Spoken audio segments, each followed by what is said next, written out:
أعوذ بالله من الشيطان الرجيم.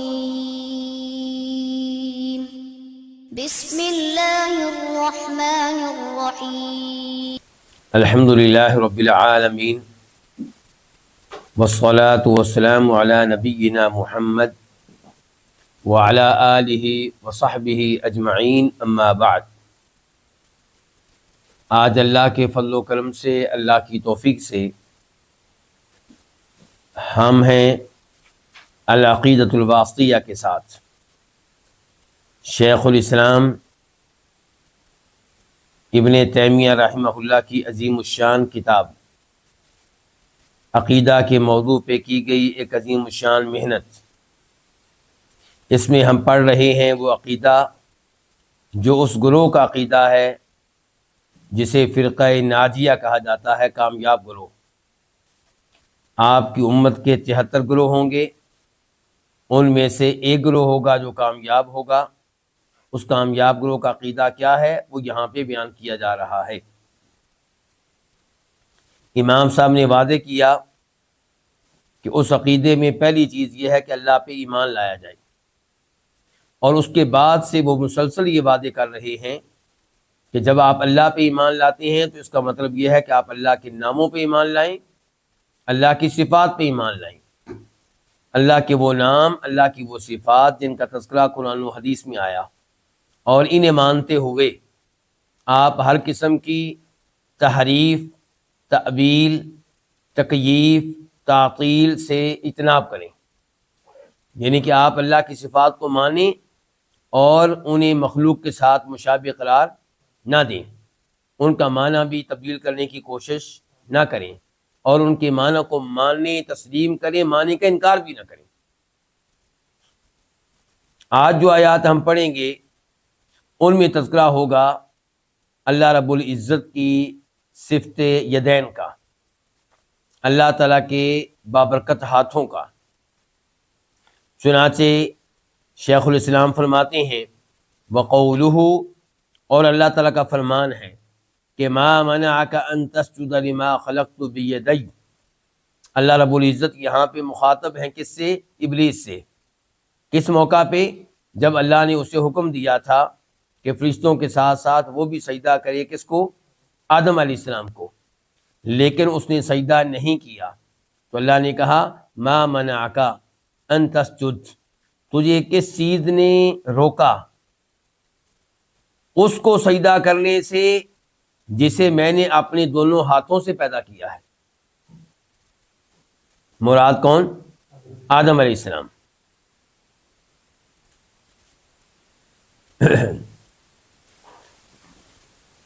یہاں پہ آپ یہ بات نوٹ کیجئے گا کہ لفظ کیا آیا ہے؟ بیدیہ۔ بیدیہ اصل میں 3 الفاظ ہیں، ایک با اور ایک یدین۔ یدین کا معنی کیا ہوتا ہے؟ 2 ہاتھ، اور پھر ایک آخر میں ہے یا الگ سے، جس کا مطلب ہوتا ہے میرے۔ اب جب لفظ یدین کو منسوب کیا گیا، مضاف کیا گیا لفظ یا کی طرف، تو نون کو گرا دیا گیا، اب کیا ہو گیا؟ بیدیہ۔ تو یہاں پہ لفظ ید واحد نہیں آیا، بلکہ کیا آیا ہے؟ تثنیہ، 2۔ اللہ نے اپنے 2 ہاتھوں کا تذکرہ کیا ہے، اور پھر اللہ نے کہا ہے کہ میں نے پیدا کیا، تو نے اسے سجدہ کیوں نہیں کیا جسے میں نے پیدا کیا؟ اچھا، اللہ نے صرف یہ نہیں کہا لما خلقت، جسے میں نے پیدا کیا، بلکہ اللہ نے کہا لما خلقت بیدیہ، جس کو پیدا کیا میں نے اپنے دونوں ہاتھوں کے ساتھ۔ لفظ خلقت میں نے پیدا کیا، اس کے بعد اللہ تعالی با کو لے کر آئے ہیں، با تعدیہ کو، تو اس سے اس معنی کی مزید تائید ہو رہی ہے کہ یہاں پہ ہاتھوں سے مراد اللہ کے حقیقی ہاتھ ہے۔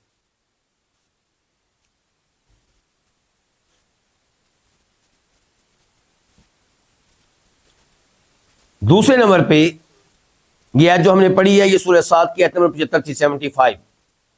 دوسرے نمبر پہ اللہ تعالیٰ کا فرمان ہے سورہ مائدہ میں آیت نمبر 64 64، وقالت الیہود، اور یہودیوں نے کہا، ید اللہ مغلولہ، اللہ کا ہاتھ بندھا ہوا ہے۔ یہ کیوں کہا انہوں نے؟ کیونکہ اللہ رب العزت نے اہل ایمان کو ترغیب دی کہ وہ یتیموں کی مدد کریں، ان پہ مال خرچ کریں، بیواؤں پہ مال خرچ کریں، مساجد پہ مال خرچ کریں، اللہ کی راہ میں دیگر امور پہ مال لگائیں، تو یہ مال اللہ کے پاس قرضہ بن جائے گا اور اللہ اس کی بہترین جزا دے گا۔ تو اللہ نے کہا من ذا الذی یقرض اللہ قرضا حسنا، کون اللہ کو اچھا قرض دے گا؟ تو یہودیوں نے کہا لو جی، اس کا مطلب اللہ تو فقیر ہے، نعوذ باللہ، ہم مالدار ہیں، اللہ ہم سے مانگ رہا ہے۔ اور اسی مناسبت سے انہوں نے یہ الفاظ بھی کہے کہ ید اللہ مغلولہ، اللہ کا تو ہاتھ بندھا ہوا ہے، یعنی کہ اللہ تعالیٰ نعوذ باللہ بخیل ہے، کنجوس ہے۔ غلت ایدیہم، اللہ تعالیٰ نے کہا ان کے ہاتھ بندھے ہوئے ہیں، یعنی کنجوس کون ہے؟ یہودی۔ وَلُعِنُوا بِمَا قَالُوا، اور ان پہ لعنت کی گئی ان کے ان اقوال کی وجہ سے جو انہوں نے کہے ہیں، یعنی کہ یہ قول اللہ کی توہین پہ مبنی ہے، اللہ کی گستاخی ہے، تو اس پہ ان پہ لعنت ہوئی اس قسم کے الفاظ کی وجہ سے۔ بل یداہ مبسوطتان، بلکہ اللہ کے دونوں ہاتھ، یداہ یہاں پہ بھی کیا ہے؟ تثنیہ، اللہ کے دونوں ہاتھ مبسوطتان، کھلے ہوئے ہیں، ينفق، وہ خرچ کرتا ہے، کیف یشاء، جیسے وہ چاہتا ہے۔ یہ دو آیتیں ہیں جو امام صاحب نے ہمارے سامنے رکھی ہیں بتانے کے لیے کہ اللہ تعالیٰ کے ہاتھ ہیں اور ان کی ہم تعبیل نہیں کریں گے، بلکہ اللہ کے ہاتھوں کو ہم تسلیم کریں گے، مانیں گے۔ اب اس موضوع پہ مزید گفتگو کرنے کے لیے میں آپ کو لے کر جاؤں گا اپنی اس کتاب کی طرف جس کا نام ہے الظاہر والمؤول فی القرآن الکریم، جسے مدینہ یونیورسٹی میں لکھنے کا موقع ملا پی ایچ ڈی کے مرحلے میں۔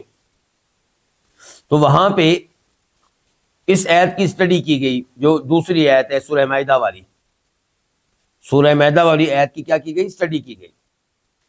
تو وہاں پہ سب سے پہلے میں نے امام ابن تیمیہ رحمہ اللہ کی ایک عبارت پیش کی، وہ آپ کے سامنے بھی رکھوں گا تاکہ ہم اس موضوع کو اچھی طرح سمجھ سکیں۔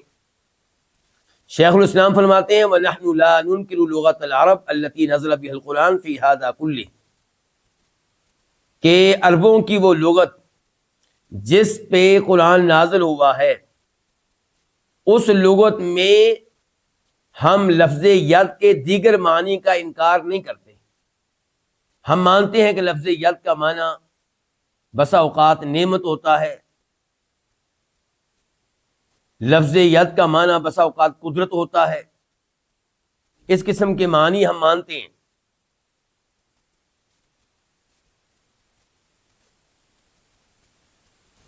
کہتے ہیں والمتأولون للصفات الذين حرفوا الكلمة مواضعه والحدوا في اسماء وآياته تأولوا قوله تعالى، لیکن وہ لوگ جو اللہ کی صفات کی تعبیلیں کرنے والے ہیں، اللہ کے کلام میں تحریف کرنے والے ہیں، اللہ کے ناموں اور آیات میں الحاد سے کام لینے والے ہیں، انہوں نے تعبیل سے کام لیا ہے۔ بل یداہ مبسوطتان، بلکہ اللہ کے دونوں ہاتھ کشادہ ہیں۔ یہ آیت سورہ مائدہ کی 64 64 اور سورہ صاد کی آیت ما خلقت بیدیہ، کہ میں نے آدم علیہ السلام کو اپنے دونوں ہاتھوں سے پیدا کیا ہے، انہوں نے ان دو آیتوں کی تعبیلیں کی ہیں اور کہا ہے کہ یہاں پہ اللہ کے لفظ ید سے مراد ہاتھ نہیں بلکہ اللہ کی نعمت ہے۔ جہاں پہ کہا گیا کہ اللہ کی دو ہاتھ کھلے ہوئے ہیں، کشادہ ہیں، کہتے ہیں اس سے مراد ہے کہ اللہ کی دو نعمتیں ہیں، ایک دنیاوی نعمت، ایک اخروی نعمت۔ اور یہ بھی کہا کہ اس سے مراد کیا ہے؟ اللہ کی قدرت۔ اب ہم دیکھتے ہیں کہ علماء کرام کا کیا موقف ہے اللہ تعالیٰ کی اس صفت کے بارے میں، یرحمک اللہ۔ یہ جو قرآن و حدیث میں آیا ہے کہ اللہ تعالیٰ کے یدین ہیں، جس کا میں اور آپ معنی کیا کرتے ہیں کہ اللہ کے ہاتھ ہیں، اس بارے میں علماء کرام کا موقف کیا ہے مکمل طور پہ؟ تو پہلا قول یہ ہے کہ وہ آیات جن میں اللہ تعالیٰ کے لیے لفظ ید کا اس بات آیا، یدین، ید ایک کو کہتے ہیں، یدین دو کو، تو ان آیات کو ان کے ظاہری اور حقیقی معنی پہ محمول کیا جائے، کوئی تعویل نہ کی جائے، اور یہ عقیدہ رکھا جائے کہ اللہ کے واقعی دو ہاتھ ہیں اور یہ ایسے ہیں جیسے اللہ کے شیان شان ہیں۔ ہم یہ نہیں کہیں گے کہ اللہ کے ہاتھ مخلوق کے ہاتھوں کے مشابہ ہیں، نہ ہم اللہ کے ہاتھوں کی کوئی کیفیت بیان کریں گے، اور نہ ہی ہم تعبیر سے کام لیں گے، بلکہ ہم یہ کہیں گے کہ اللہ تعالیٰ کے ہاتھ کھلے ہوئے ہیں، یعنی کہ اللہ خرچ کرتا ہے، اللہ بندوں کو دیتا ہے، اللہ نے بندوں کا رزق اپنے ذمے لے رکھا ہے۔ یہ ہو گیا پہلا قول۔ پہلا قول کیا ہے کہ تعبیر نہیں کریں گے، بلکہ ایسی آیات کو ان کے ظاہری اور حقیقی معنی پہ رکھیں گے، محمول کریں گے۔ دوسرا قول یہ ہے کہ اللہ تعالیٰ کے کوئی ہاتھ نہیں ہے۔ پھر ان آیات کا کیا کریں؟ کہتے ہیں کہ ان آیات کی تعویل کریں، ان آیات کے ظاہری معنی کو ترک کر دیں، ان آیات کو مجازی معنی پہ معمول کریں۔ یہ موقف کن کا ہے؟ جہمیوں کا، معتزلیوں کا۔ اب ہمارے سامنے بڑے موقف کتنے ہو گئے؟ دو۔ ایک یہ ہے کہ ہم نے تعویل نہیں کرنی، بلکہ لفظ یدین کا وہی معنی لینا ہے جو اس کا حقیقی معنی ہے، جو اس کا ظاہری معنی ہے، اور وہ کیا کہ اللہ تعالیٰ کے واقعی ہاتھ ہے۔ دوسرا قول یہ ہے کہ نہیں، اللہ کے ہاتھ نہیں ہو سکتے۔ پھر ان آیات کا کیا کریں؟ کہتے ہیں ان آیات کی آپ تعویل کریں، ان آیات کو آپ مجازی معنی پہ معمول کریں، اور بتا چکا ہوں کہ موقف کن کا؟ جہمیوں کا اور معتزلہ کا۔ اچھا اب تعویل کیا کرنی ہے؟ اس میں پھر ان کے ہاں کئی آراء ہیں، تعویل کی کئی شکلیں اور کئی صورتیں ہیں۔ ایک تعویل یہ ہو سکتی ہے، وہ کہتے ہیں کہ آپ کہیں کہ یہ جو کہا گیا ہے کہ اللہ تعالیٰ کے یدین ہیں، اس سے مراد اللہ کے ہاتھ نہیں بلکہ اللہ کی نعمتیں ہیں۔ چنانچہ عرب کہا کرتے ہیں کہ لک عندی ید، تمہارا میرے پاس ید ہے، تمہارا میرے پاس ایک ید ہے۔ مراد کیا لیتے ہیں؟ کہ تمہارا میرے اوپر ایک احسان ہے، تمہارا میرے اوپر ایک انعام ہے، میں مانتا ہوں کہ تمہارا میرے اوپر ایک احسان ہے۔ احسان کے لیے لفظ کیا بولا گیا؟ ید۔ تو یہ کہتے ہیں کہ ایت میں بھی آپ کہہ دیں کہ اللہ تعالیٰ کے یدین ہے، مراد یہ کہ اللہ کے دو احسان ہیں۔ اچھا جی، پھر یہ احسان کون کون سے ہیں؟ کہنے لگے مثال کے طور پہ آپ کہہ سکتے ہیں کہ ایک احسان دنیا میں اللہ کا ہے اور ایک آخرت میں ہے، یہ اللہ کے دو احسان مراد ہے۔ یا آپ کہہ سکتے ہیں کہ ایک احسان سے مراد اللہ کا ظاہری احسان جو نظر آتا ہے، اور ایک اللہ کا احسان باطنی جو نظر نہیں آتا۔ یا آپ کہہ لیں کہ اللہ کے دو احسانات سے مراد یہ ہے کہ اللہ کا ایک احسان یہ ہے کہ اللہ تعالیٰ ہمیں خوشحال رکھتا ہے، نعمتوں میں رکھتا ہے، اور دوسرا یہ ہے کہ اللہ تعالیٰ ہمیں شدائد میں مبتلا کرتا ہے، یہ بھی اللہ کا ایک احسان ہے۔ یا آپ کہہ لیں کہ اللہ کے ایک احسان سے مراد اللہ کی بارش ہے، اور دوسرے احسان سے مراد وہ فصلیں ہیں، وہ پودے ہیں جو زمین سے اگتے ہیں، اور معنی یہ ہوگا کہ یہ دونوں احسان بندوں پہ چھائے ہوئے ہیں۔ یہ تعویل کی پہلی شکل تھی۔ تعویل کی دوسری شکل یہ ہے کہ آپ کہیں کہ یدین اس سے مراد ہیں اللہ کے دو طرح کے رزق، ایک اللہ کی طرف سے ملنے والا رزق حلال اور دوسرا رزق حرام، یعنی کہ اللہ کی طرف سے رزق ملتا ہے کھل کر، رزق حرام بھی حلال بھی۔ یا آپ کہہ لیں کہ اللہ کے ایک رزق سے مراد ہے کہ اللہ کا وسیع رزق، اور دوسرے سے مراد اللہ کا تنگ رزق۔ کہتے ہیں کہ تیسری تعویل یہ ہو سکتی ہے کہ آپ یہ کہیں کہ اللہ کے یدین سے مراد ہے اللہ کی دو قدرتیں، دو قوتیں، مثال کے طور پہ ایک ثواب دینے کی قوت اور ایک سزا دینے کی قوت۔ یہ جو تیسری تعویل پیش کرنے والے علماء کرام ہیں، یہ کہتے ہیں کہ یہ ایسے ہی ہے جیسے اللہ نے کہا ہے سورہ صاد آیت نمبر 45 میں، 45 میں، وَاذْكُرْ عِبَادَنَا إِبْرَاهِيمَ وَإِسْحَاقَ وَيَعْقُوبَ أُولِي الْأَيْدِي وَالْأَبْصَارِ، کہ آپ ہمارے بندوں کا تذکرہ کیجئے، کون سے بندوں کا؟ ہمارے بندوں ابراہیم، اسحاق، یعقوب علیہ السلام، یہ جو ہمارے نبی ہیں ان کا تذکرہ کیجئے۔ اولی الایدی والابصار، یہ ایدی والے بھی تھے، ابصار والے بھی تھے۔ اچھا، کیا اللہ بتانا چاہتے ہیں کہ ابراہیم، اسحاق، یعقوب علیہ السلام ان کے ہاتھ تھے؟ یہ بتانا چاہتے ہیں اللہ تعالیٰ؟ یہ تو تمام انسانوں کے ہاتھ ہوتے ہیں۔ تو کیا مراد ہے پھر اولی الایدی سے؟ کہتے ہیں اس سے مراد یہ کہ قوت والے تھے، خیر کا کام کرنے کے لیے قوت استعمال کرتے تھے، نیکی کا حکم دینے کے لیے قوت استعمال کرتے تھے، الامر بالمعروف نہی عن المنکر کا کام کرتے تھے۔ والابصار، نگاہوں والے تھے۔ کیا مراد؟ کہ اللہ نے ان کو بصیرت دے رکھی تھی، دینی بصیرت، اس کی روشنی میں پہچان گئے حق راستے کو، جان گئے اللہ تعالیٰ کو، تو یہ مراد ہے۔ تو کہتے ہیں جیسے اس آیت میں آپ نے الایدی سے مراد کیا لیا ہے؟ قوت، کہ قوت والے تھے، تو ایسے ہی ان آیات میں، جن آیات میں لفظ دین کی نسبت اللہ کی طرف ہے، وہاں پہ بھی مراد لے لیں اللہ کی قوت۔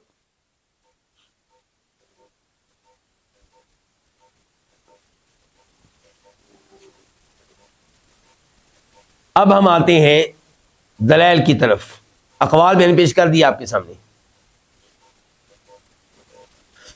پہلے نمبر پہ ان کے دلائل پیش کروں گا جو کہتے ہیں کہ ہم نے ان آیات کی تعویل نہیں کرنی، ہم نے ان کا وہی معنی مراد لینا ہے جو ظاہری معنی ہے، جو یہ الفاظ سن کر فوری طور پہ ہمارے ذہنوں میں جو معنی آتا ہے، جو ان الفاظ کا حقیقی معنی ہے، ظاہری معنی ہے، وہی معنی مراد لیں گے، کوئی تعویل نہیں کریں گے۔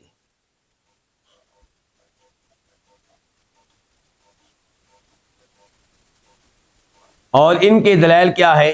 ان کے دلائل میں دو آیتیں وہی ہیں جو پہلے آپ کے سامنے رکھ دی گئی ہیں، سورہ مائدہ کی آیت اور سورہ صاد کی آیت۔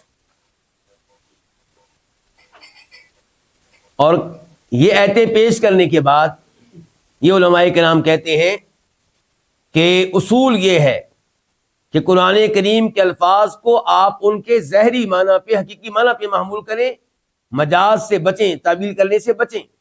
اسی اصول کے مطابق ہم ان دو آیتوں میں بھی لفظ یدین کو اس کے حقیقی اور ظاہری معنی پہ محمول کریں گے اور تعویل سے بچیں گے۔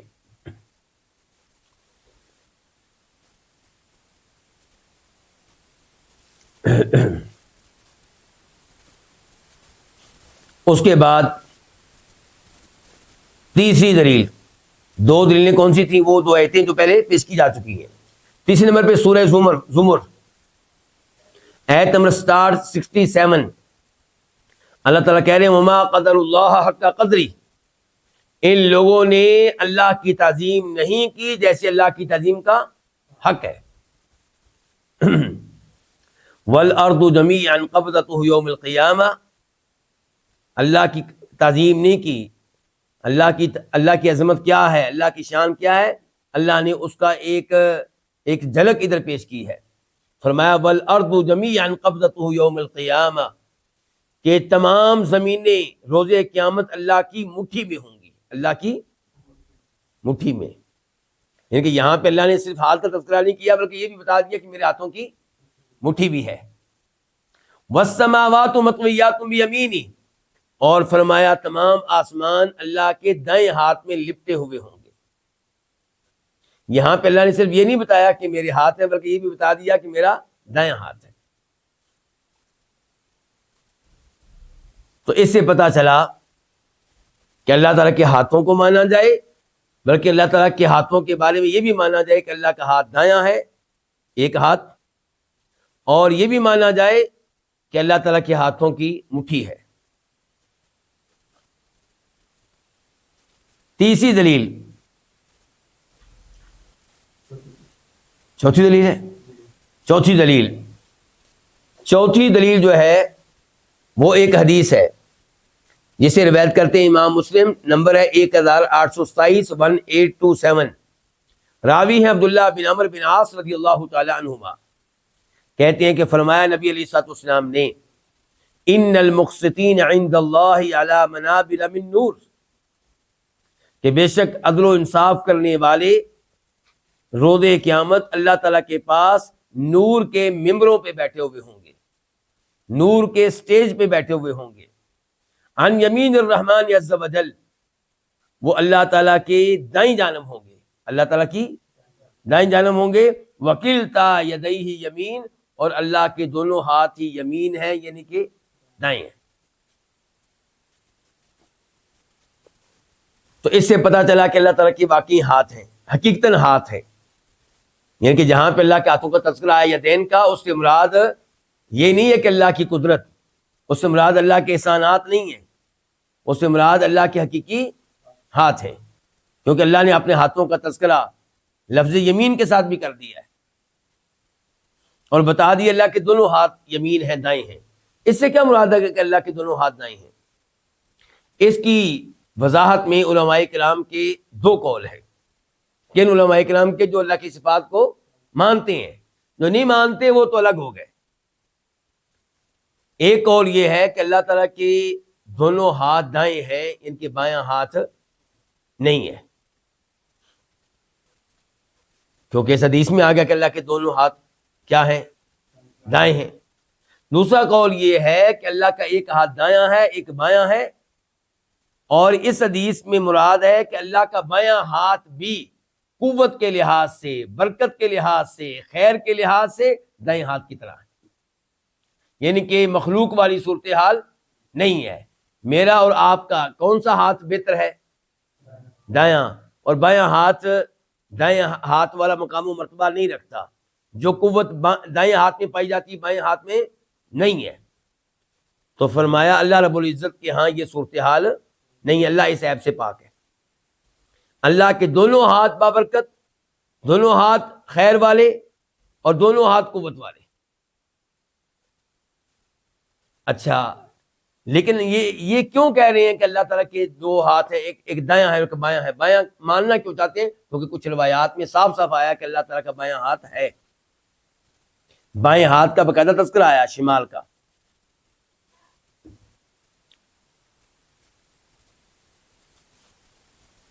اس کے بعد دلیل نمبر 5، یہ حدیث ہے مسلم شریف کی، نمبر ہے 2788 2788.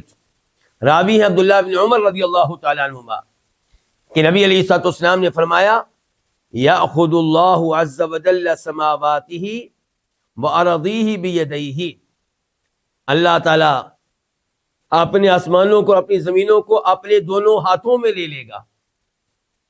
کس میں لے لے گا؟ کیا یہاں پہ کہہ سکتے ہیں دونوں ہاتھوں سے مراد یہ کہ اللہ تعالیٰ اپنی دونوں قوتوں میں لے لے گا؟ معنی بنے گا یہ؟ بتائیے، کیا یہ معنی بنے گا کہ اللہ تعالیٰ اپنے دونوں ہاتھوں کو اپنے دونوں احسانات میں لے لے گا؟ یہاں تعویل کرنے کی کوئی مجال نہیں ہے.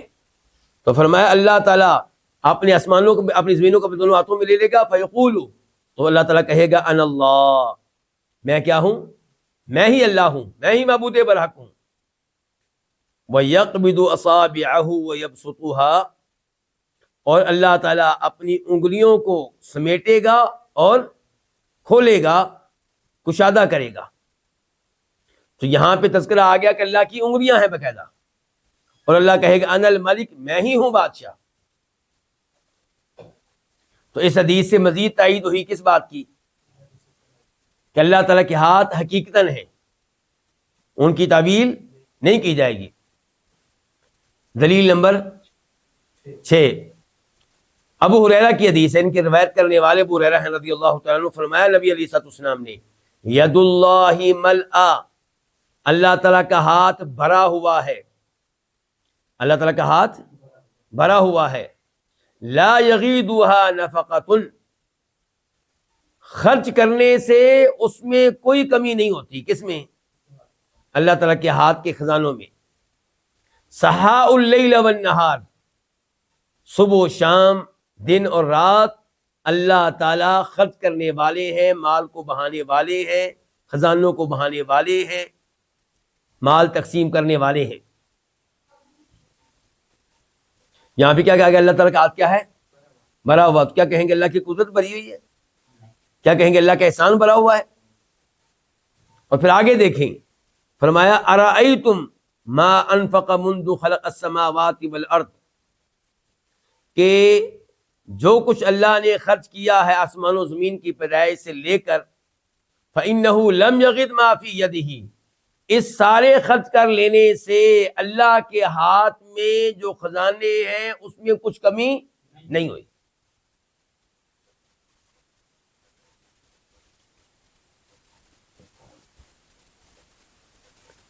دلیل نمبر 7 ہمارے پاس ایسی احادیث ہیں جن میں تذکرہ ہے اللہ تعالیٰ کی ہتھیلی کا، اللہ تعالیٰ کی انگلیوں کا اور اس قسم کے دیگر امور کا، ان کی یہ کیا تعویل کریں گے؟ وہاں پہ کون سا مجازی معنی لے کر آئیں گے؟ کس کس آیت اور حدیث سے یہ راہ فرار اختیار کریں گے؟ مثال کے طور پہ یہ حدیث ہے، ابو ہریرہ راوی ہے، فرمایا نبی علیہ السلام نے، اور حدیث ہے بخاری شریف کی، اور اس سے پہلی جو حدیث تھی اس کا میں حوالہ نہیں دے سکا تھا، وہ بھی بخاری شریف کی تھی، 7411 اس کا نمبر تھا پہلی کا، 7411، اور جو ابھی ہے یہ بخاری شریف کی نمبر ہے 1410 1410، اور یہ مسلم میں بھی آئی ہے، وہاں پہ ہے 1014 1014۔ الفاظ کیا ہیں؟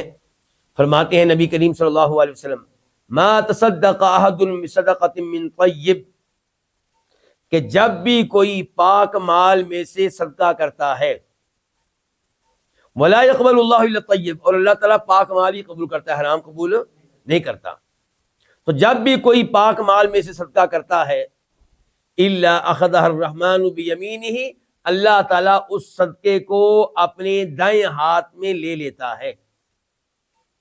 ہاں جی، کیا کہیں گے کہ اللہ تعالیٰ اس صدقے کو اپنی قدرت میں لے لیتا ہے؟ تو پہلے کس کی قدرت میں تھی وہ؟ کیا اللہ اس کو اپنے احسان میں لے لیتا ہے؟ نہیں، حقیقی معنی ماننا پڑے گا۔ وَإِن كَانَ تَمْرًا، چاہے وہ ایک کھجور ہو، چاہے وہ صدقہ ایک کھجور ہو، فَتَرْبُو فِي كَفِّ الرَّحْمَٰنِ، وہ ایک کھجور رحمان کی ہتھیلی میں بڑھتی ہے، پرورش پاتی ہے، اس کے سائز میں اضافہ ہوتا ہے، حتیٰ تکون اعظم من الجبل، حتیٰ کہ وہ پہاڑ سے بھی زیادہ بڑی ہو جاتی ہے۔ فرمایا بالکل ایسے کما یربی احدکم فلوہ، جیسے تم میں سے کوئی اپنی گھوڑی کا بچھیرا پالتا ہے، اس کو بڑا کرتا ہے، کتنی جلدی وہ گھوڑی کا بچہ بڑا ہوتا ہے۔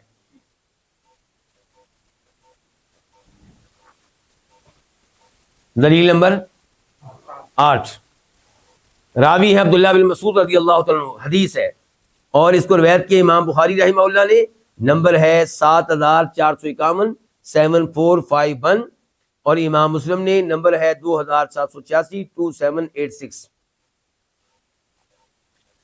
عبداللہ بن مسعود کہتے ہیں کہ ایک یہودی عالم آیا نبی علیہ الصلوۃ والسلام کے پاس، اور اس نے کہا یا محمد، اے محمد صلی اللہ علیہ وسلم، ان اللہ یضع السماء علی اصبع، بے شک اللہ تعالیٰ رکھے گا آسمانوں کو ایک انگلی پہ، اللہ ساتھ سب آسمانوں کو رکھے گا ایک انگلی پہ، ان کے اللہ تعالیٰ کے صرف ہاتھ نہیں بلکہ ہاتھوں کی انگلیاں بھی ہیں، والارض علی اصبع، اور تمام زمینوں کو اللہ رکھے گا ایک اور انگلی پہ، والجبال علی اصبع، اور اللہ تمام پہاڑوں کو رکھے گا ایک اور انگلی پہ، والشجر والانہار علی اصبع، اور اللہ تمام درختوں کو، تمام نہروں کو رکھے گا ایک اور انگلی پہ، وسائر الخلق علی اصبع، اور باقی ساری مخلوقات کو اللہ رکھے گا ایک انگلی پہ۔ کتنی انگلیاں ہوں گی؟ 5۔ اب کیا تعویل کریں گے آپ یہاں پہ؟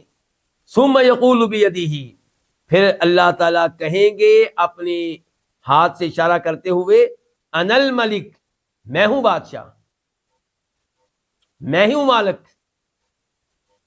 فضحک رسول اللہ صلی اللہ علیہ وسلم، تو نبی علیہ الصلوۃ والسلام ہنسے، یہودی کی یہ بات سن کے ہنسے، وقال، اور آپ نے کہا، وما قدر اللہ کا قدری، ان لوگوں نے اللہ کی تعظیم نہیں کی جیسا کہ اللہ کی تعظیم کرنے کا حق ہے۔ یاد رہے کہ یہ حدیث جب مسلم میں آتی ہے اور اس کا نمبر ہے 2786 2786، تو وہاں پہ یہ الفاظ بھی ہیں کہ عبداللہ بن مسعود کہتے ہیں فضحک رسول اللہ، اللہ کے رسول یہودی کی بات سن کر ہنسے، کیوں؟ تعجبا لما قال، تعجب کرتے ہوئے ان الفاظ پہ جو اس نے کہے، تصدیقا لہ، اس کی تصدیق کرتے ہوئے، اس کے الفاظ کو غلط کہتے ہوئے نہیں ان سے، بلکہ اس کے الفاظ کی تائید میں آپ ان سے، اور تائید میں پھر یہ آیت پڑھی کہ ما قدر اللہ، کہ جب یہ سب کچھ مانتے ہو، اللہ کی اتنی عظیم قدرت کو مانتے ہو، تو پھر بھی اللہ پہ ایمان نہیں لاتے ہو، پھر بھی اللہ کے کلام پہ ایمان نہیں لاتے ہو۔ اچھا، اس کے بعد دلیل نمبر 9ویں دلیل وہ یہ ہے کہ سلف صالحین کا اجماع ہے اس بات پہ کہ اللہ تعالیٰ کی صفت ید کو مانا جائے، یہ مانا جائے کہ اللہ تعالیٰ کے ہاتھ ہے، اور اس اجماع کو نقل کیا ہے امام ابو الحسن الاشعری نے، وہی امام جن کی طرف نسبت کر کے اشاعرہ اپنے آپ کو اشعری کہتے ہیں، جبکہ امام ابو الحسن الاشعری ان کے گمراہ عقائد سے پاک ہیں، لا تعلق ہیں۔ امام ابو الحسن الاشعری کیا کہہ رہے ہیں؟ کہتے ہیں کہ وَأَجْمَعُوا، اور اجماع ہے ان کا، سلف کا، علماء کرام کا، عَلَىٰ أَنَّهُ عَزَّ وَجَلَّ يَسْمَعُ وَيَرَىٰ، کہ اللہ تعالیٰ آوازوں کو سنتا ہے، وَيَرَىٰ، اور اپنی مخلوقات کو دیکھتا ہے، وَأَنَّ لَهُ تَعَالَىٰ يَدَيْنِ مَبْسُوطَتَيْنِ، اور اس بات پہ بھی علماء کرام کا اجماع ہے کہ اللہ کے 2 ہاتھ ہیں اور بڑے کشادہ ہیں۔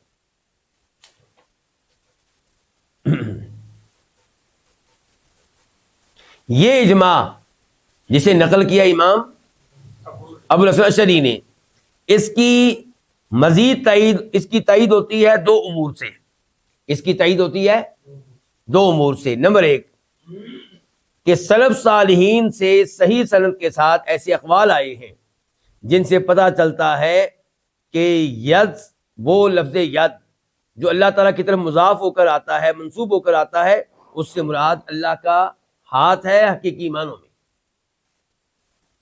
مثال کے طور پہ عبداللہ بن عمر کہتے ہیں، کون؟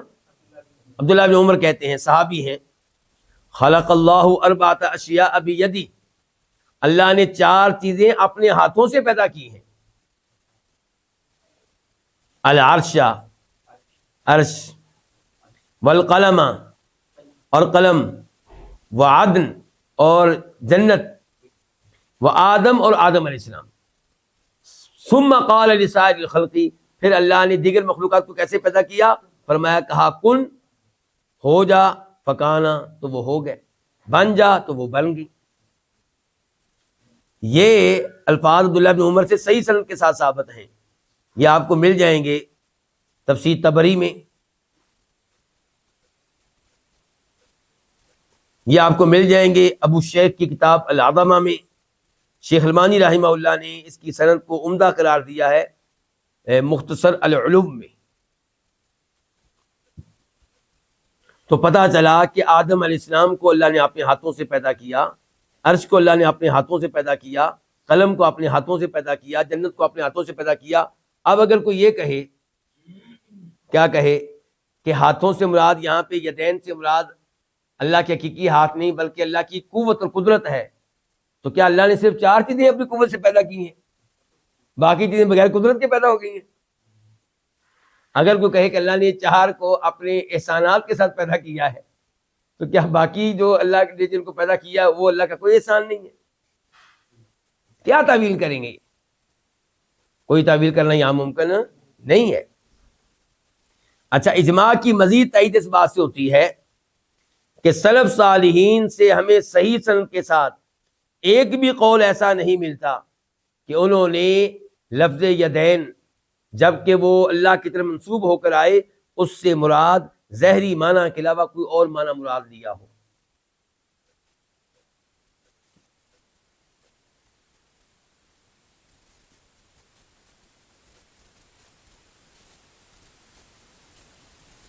اب دلیل نمبر کون سی؟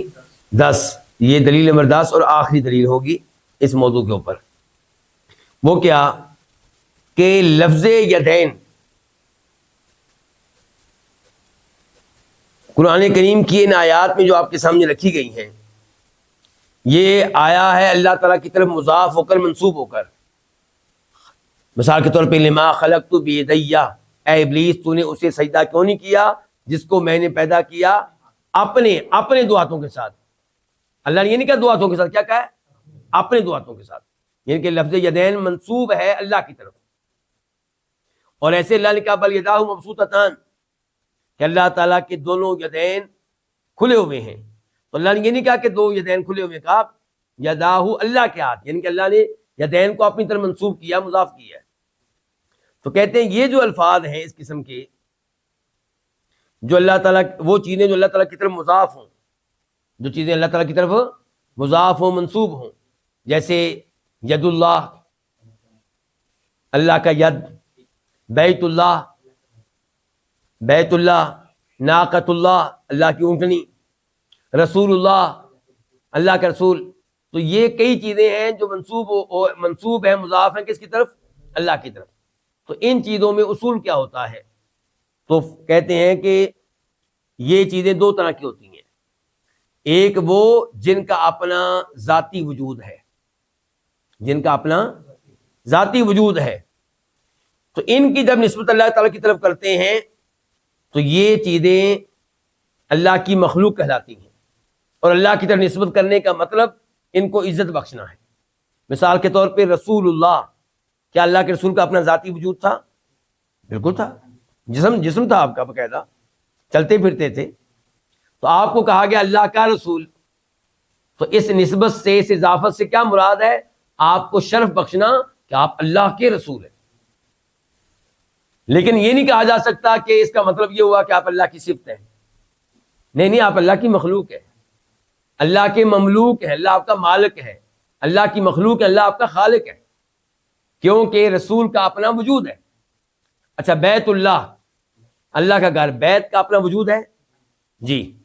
تو جب بیت کو اللہ کی طرف مضاف کیا گیا، منسوب کیا گیا، تو یہ نہیں کہیں گے کہ اس سے پتہ چلا کہ بیت بھی اللہ کی صفت ہے، بلکہ بیت اللہ کی مخلوق ہے، کیونکہ اس کا اپنا وجود ہے، اپنا جسم ہے، اپنی اس کی حیثیت ہے.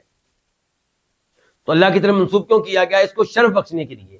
یہ عام گھر نہیں ہے، یہ اللہ کا گھر ہے.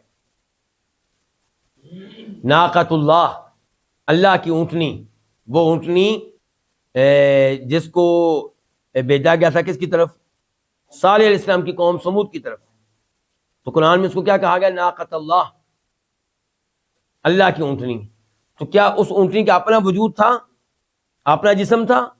تو جب منسوب کیا گیا اللہ کی طرف ناقۃ اللہ، تو اس نسبت سے کیا مراد ہے کہ یہ اللہ تعالیٰ کی عام مخلوق نہیں تھی، اللہ کی خاص مخلوق تھی.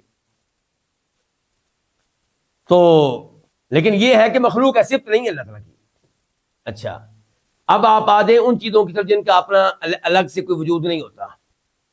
مثال کے طور پہ عین اللہ، اللہ کی عین، اللہ کی آنکھیں. کیا اللہ کی آنکھیں، ان کا الگ سے کوئی وجود ہوگا؟ نہیں، یہ آنکھیں اس کے ساتھ ہوں گی جس کی آنکھیں ہیں. تو یہ پھر یہ مخلوق نہیں کہلائیں گی، کیا کہلائیں گی؟ صفت. ٹھیک ہو گیا؟ اچھا، اللہ کا علم، اس کا الگ سے کوئی جسم ہے؟ اللہ کا علم اللہ کے ساتھ قائم ہے، تو وہ کیا ہوگی؟ پھر اللہ تعالیٰ کی صفت ہوگی. ایسے ہی اللہ تعالیٰ کے یدین، اللہ تعالیٰ کے ہاتھ، یدین، ان کا الگ سے کوئی وجود ہے؟ نہیں، ان کا وجود اللہ تعالیٰ کے ساتھ ہی ہے. تو یہ پھر یہ اللہ کی مخلوق نہیں کہلائیں گی، بلکہ اللہ تعالیٰ کی صفت کہلائیں گی. ٹھیک ہو گیا؟ واضح ہو گیا؟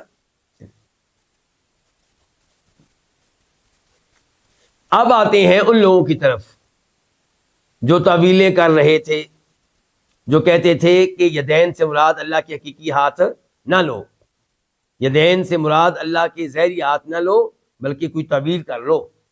یہ کہو کہ یدین سے مراد اللہ تعالیٰ کے دو احسانات ہیں، یا یدین سے مراد اللہ کی دو قدرتیں ہیں، یا یدین سے مراد اللہ کے دو رزق ہیں.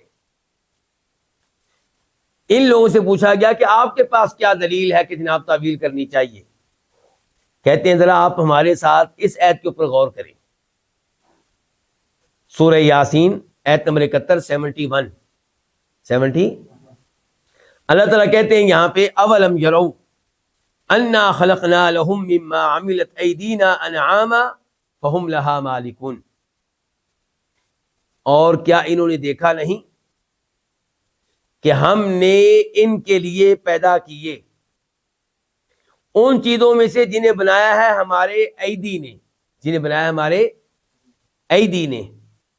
ہم نے ان میں سے کیا پیدا کیے ان کے لیے؟ انعامن، جانور، مویشی. فہم لہا مالکون، تو یہ ان مویشیوں کے مالک ہیں، تو یہ ہماری قدرت ہے۔ اللہ تعالیٰ اپنی قدرت بتا رہے ہیں۔ اچھا یہاں پہ اللہ نے کیا کہا ہے کہ انا خلقنا لہم، ہم نے ان کے لیے پیدا کیے، کیا پیدا کیے؟ الانعام، مویشی، چوپائے، مما عملت ایدینا، ان میں سے جنہیں بنایا ہے ایدی، ہمارے ایدی نے۔ اس کا مطلب تو یہ ہوا کہ ہر چوپایا اللہ نے اپنے ہاتھوں سے پھر بنایا ہے۔ آپ تو کہہ رہے تھے کہ اللہ نے 4 چیزیں بنائی اپنے ہاتھوں سے، اور اس ایسے پتہ چلا کہ اللہ نے ہر چوپایا، ہر گائے، ہر اونٹنی، ہر بکری، وہ کس سے بنائی ہے؟ اپنے ہاتھوں سے۔ تو اس کا جواب یہ ہے کہ نہیں، اس کا یہ مطلب نہیں ہے جو آپ سمجھے۔ یہاں پہ اللہ نے یہ نہیں کہا کہ اولم یروا انا خلقنا لهم انعاما بأیدینا، بأیدینا یہ نہیں کہا اللہ نے۔ اللہ نے یہ نہیں کہا کہ انہوں نے دیکھا نہیں کہ ہم نے ان کے لیے چوپائے بنائے اپنے ہاتھوں کے ساتھ، بلکہ اللہ تعالیٰ کہہ رہے ہیں ہم نے ان کے لیے پیدا کیے چوپائے مما عملت ایدینا، جو ان میں سے ہیں، ان چیزوں میں سے ہیں جن کو بنایا ہے ہمارے ایدی نے۔ یہاں پہ مراد اللہ کی قوت ہے کہ ہم نے ان کو بنایا اپنی قدرت سے، اپنی قوت سے۔ ان کو ہم نے کیسے بنایا؟ اپنی قوت سے۔ کیسے جی؟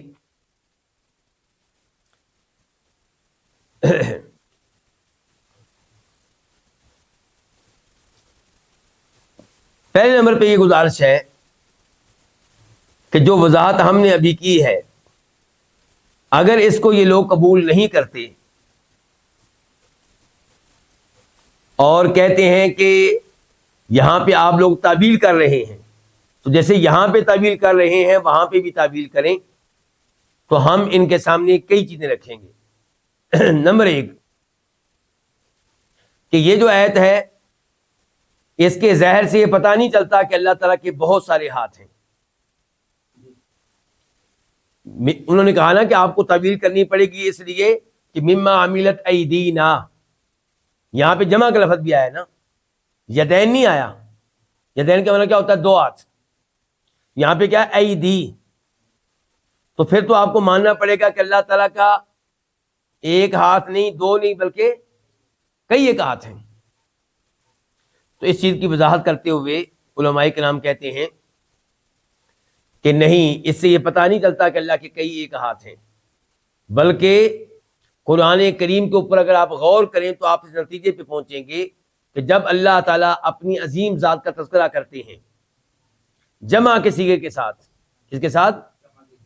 جیسے اللہ کہتے ہیں انا انزلناہ، بے شک اس قرآن کو ہم نے، یہاں پہ اللہ نے یہ نہیں کہا کہ میں نے، کیا کہا؟ ہم نے۔ تو ہم نے سے مراد کیا ہے؟ تعظیم۔ تو جب اللہ تعالیٰ اپنے نفس کا تذکرہ کرتے ہیں جمع کے لفظ کے ساتھ تعظیم کے طور پہ، تو تب جو لفظ مضاف ہوتا ہے وہ بھی جمع کے ساتھ ہی آتا ہے تاکہ بولنے میں آسانی رہے۔ کیا رہے؟ بولنے میں آسانی رہے۔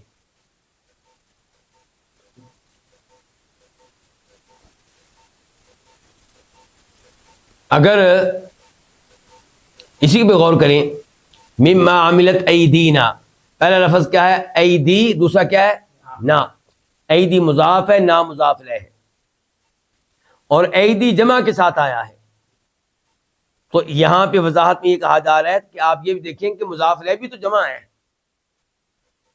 اللہ نے یہ نہیں کہا کہ میں نے بنایا، میرے ہاتھوں، میرے ایدی نے بنایا، بلکہ اللہ تعالیٰ کیا کہہ رہے ہیں؟ ہمارے۔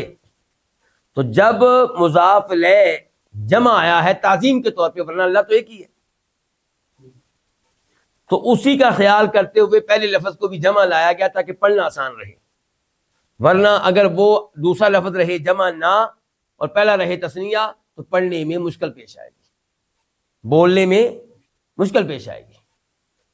اور عربوں کا یہ انداز صرف یہاں پہ نہیں ہے، کہتے ہیں قرآن کریم کی دیگر آیات پہ آپ غور کر لیں۔ مثال کے طور پہ سورہ ہود آیت نمبر 37 اللہ تعالیٰ نے کہا وَاصْنَعِ الْفُلْكَ بِأَعْيُنِنَا وَوَحْيِنَا، نوح علیہ السلام کو حکم دیا جا رہا ہے کشتی بناؤ، بِأَعْيُنِنَا، ہماری آیون کے سامنے، ہماری، لیکن آیون لفظ جمع ہے، یعنی کہ اللہ نے یہ نہیں کہا ہماری دو آنکھوں کے سامنے،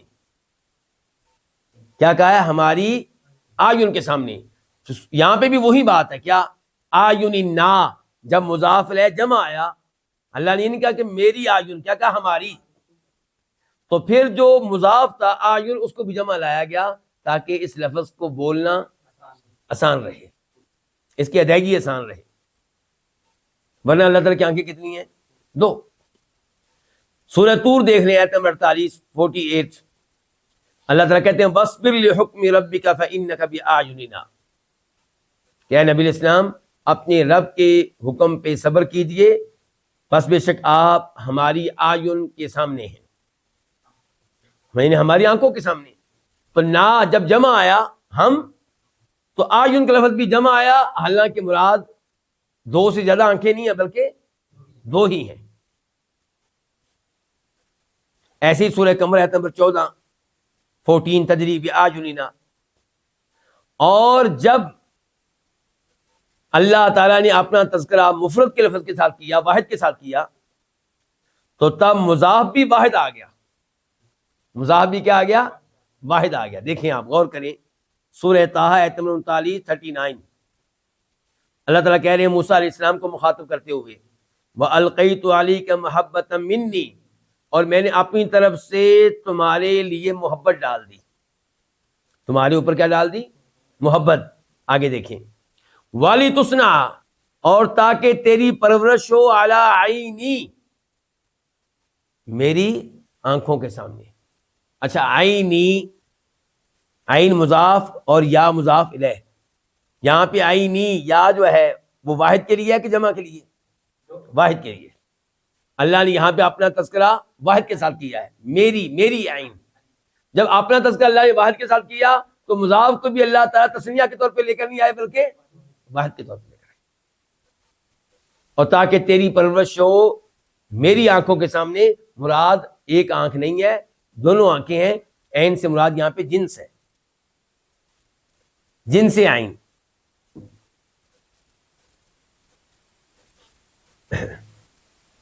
کہتے ہیں کہ اسی طرح لفظ ایدی جو سورہ یاسین میں آیا ہے نمبر 71 میں 71 میں اولم یروا انا خلقنا لهم مما عملت ایدینا انعاما، تو ایدی یہاں پہ جمع آیا ہے کیونکہ مضاف الیہ جو ہے وہ کیا ہے؟ جمع ہے نا،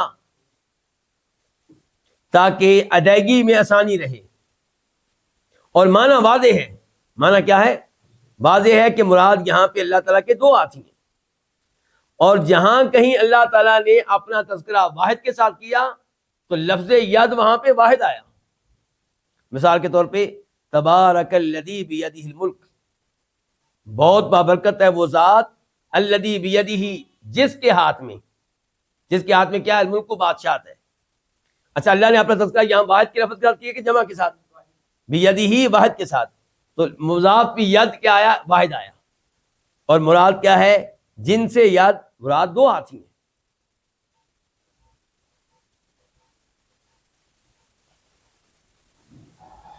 خلاصہ کلام یہ ہے کہ قرآن کا ظاہر یہ ہے، بلکہ نص یہ ہے کہ اللہ کے دو ہاتھ ہیں، اور جہاں کہیں پہ لفظ ید واحد کے طور پہ آیا تو اس سے مراد جنس ہے، یعنی کہ جتنے بھی اللہ کے ہاتھ ہیں اور وہ کتنے ہیں؟ دو.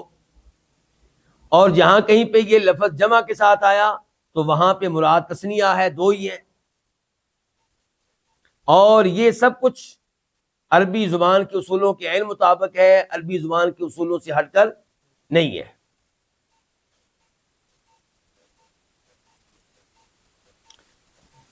اگر پھر بھی کوئی کہے کہ نہیں جی ایدینا سے مراد تو پھر اللہ تعالیٰ کے کئی ہاتھ بنتے ہیں، وہ ہم سے اس لیے کروانا چاہتا تھا کہ ہم تعبیر کرنے پہ مجبور ہو جائیں. اور ہمارا اصرار یہ ہے کہ ایدی سے مراد دو ہی ہیں، تین نہیں ہے، چار نہیں ہے.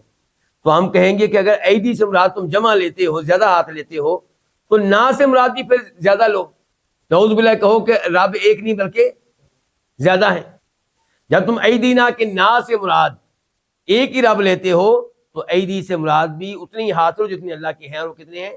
دو ہیں، جیسا کہ دیگر آیات میں وضاحت آئی ہے.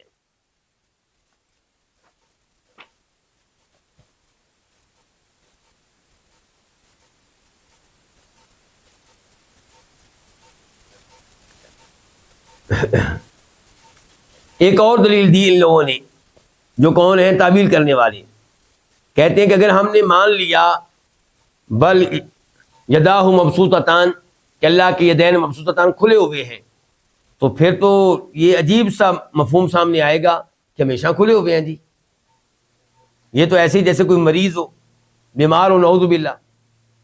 تو ایسا نہیں ہو سکتا کہ اللہ تعالیٰ نعوذ باللہ مریض ہوں تو پھر مان لیں کہ یہ دین سے مراد اللہ کے حقیقی ہاتھ نہیں ہے بلکہ اللہ تعالیٰ کی نعمتیں ہیں، کہ اللہ کی نعمتیں برس رہی ہیں.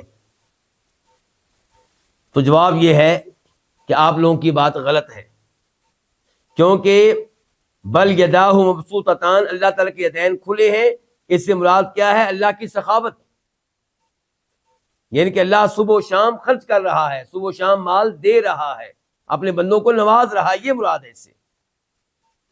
کیونکہ انہوں نے کہا تھا کہ اللہ تعالیٰ کیا ہے؟ بخیل ہے، نعوذ باللہ، اللہ کے ہاتھ بندے ہوئے ہیں، اللہ کنجوس ہے، یہودیوں نے کہا تھا. تو اللہ نے کہا نہیں، میرے ہاتھ تو کیا ہیں؟ کھلے ہوئے ہیں، صبح و شام خرچ ہو رہا ہے. تیسری دلیل ان لوگوں کی جو تعویل کرنے والے ہیں وہ کہتے ہیں کہ اگر ہم نے اللہ کی یدین مان لیے، ہاتھ مان لیے، تو پھر تو اللہ کی مخلوق کے بھی ہاتھ ہوتے ہیں، انسانوں کے بھی ہاتھ ہوتے ہیں. پھر نعوذ باللہ یہ ماننا پڑے گا کہ جیسے ہاتھ اللہ بندوں کے ایسے ہاتھ اللہ کے، تو یہ تو تشبیہ ہو جائے گی، جبکہ اللہ تعالیٰ بندوں کے مشابہ نہیں ہے، لیس کمثلہ شیء. تو ہمارا جواب یہ ہے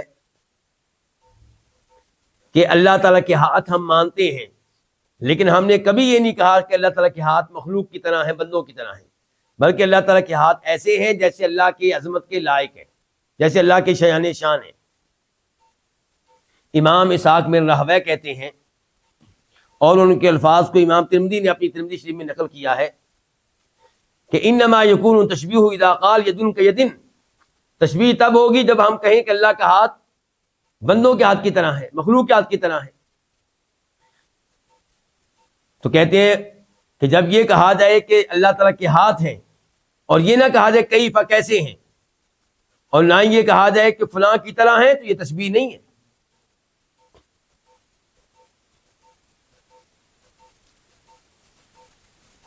اور چوتھی دلیل تعویل کرنے والوں کی یہ ہے کہ جب آپ مانتے ہیں کہ لفظ ید کے کئی معنی ہیں، عربی زبان میں لفظ ید کا معنی نعمت احسان بھی ہوتا ہے، اس کا معنی رزق بھی ہوتا ہے، اس کا معنی قوت بھی ہوتا ہے، تو پھر کیا ضرورت ہے اللہ تعالیٰ کے لیے یدین کو حقیقتاً ماننے کی؟ آپ مان لیں، ضد نہ کریں، مان لیں کہ یدین سے مراد اللہ کے دو احسانات ہیں، اللہ کے دو رزق ہیں، اللہ کی دو قوتیں ہیں. تو جواب یہ ہے کہ ہمارے پاس اصول یہ ہے کہ قرآن کریم کو اس کے ظاہری اور حقیقی معنی پہ معمول کیا جائے، تعویل نہ کی جائے. اور لفظ ید جب اللہ کی طرف مضاف ہو کر آئے گا تو اس کا معنی ظاہری حقیقی یہی ہے کہ اللہ کی ید ہیں، اللہ تعالیٰ کے ہاتھ ہیں. تو اس لیے ہم تعویل نہیں کر سکتے.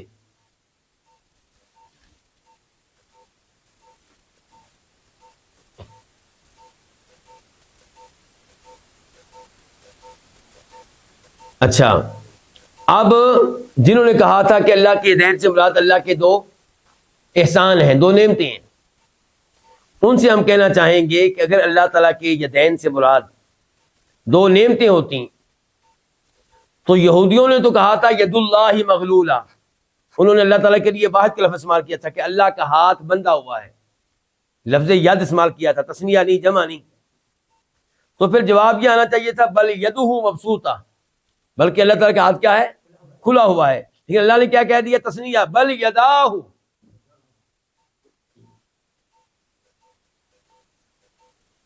تو اللہ تعالیٰ پھر بل یدہ کہتے، یداہ نہ کہتے، کیونکہ اللہ تعالیٰ کی نعمتیں دو نہیں ہیں، اللہ تعالیٰ کی نعمتیں تو بے شمار ہیں.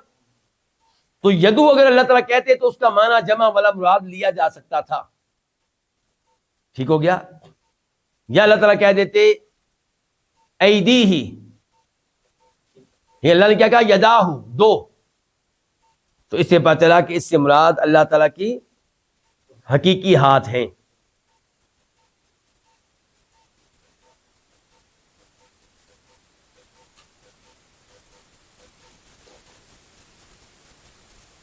اور پھر اب ان کی طرف آتے ہیں جو کہتے ہیں کہ یدین سے مراد اللہ کے دو رزق ہیں، تو ان سے ہم کہیں گے عربی زبان میں لفظ ید کا معنی رزق کہیں پہ بھی نہیں آیا۔ لفظ ید کا معنی کیا ہو؟ رزق ہو، ایسا کہیں پہ نہیں آیا۔ اور ایسے ہی سلف نے کبھی بھی اس کی تفسیر رزق نہیں کی۔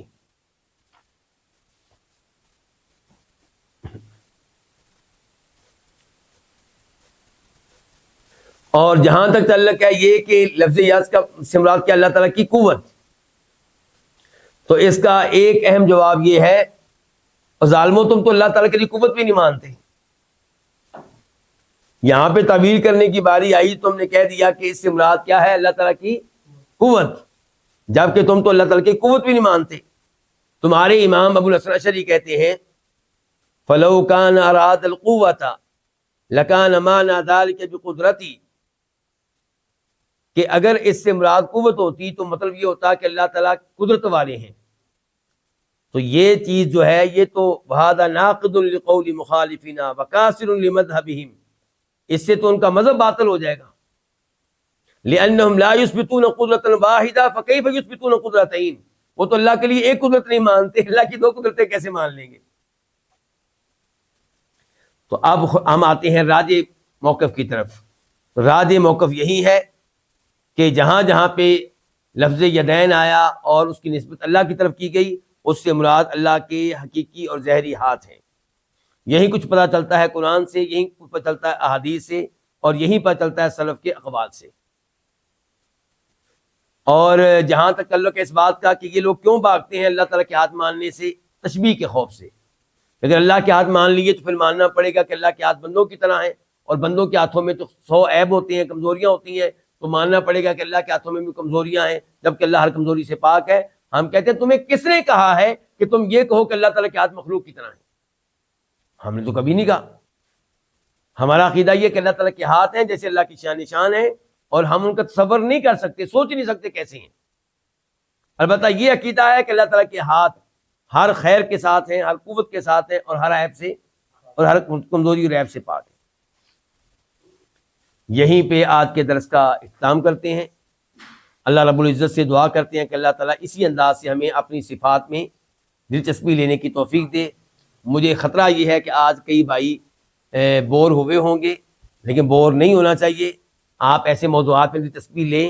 یہ اللہ کے بارے میں گفتگو تھی، یہ اللہ تعالیٰ کی صفات کے بارے میں گفتگو تھی، دلچسپی لیتے رہیں تو انشاءاللہ یہ چیزیں آہستہ آہستہ آپ کے لیے آسان ہو جائیں گی۔ آج کے درس کو آپ 3-4 بار سن لیں تو انشاءاللہ یہ بھی آپ کے لیے آسان ہو جائے گا، اور اسی انداز سے آپ اللہ تعالیٰ کے ساتھ جڑے رہیں گے، اللہ تعالیٰ آپ پہ راضی ہوگا۔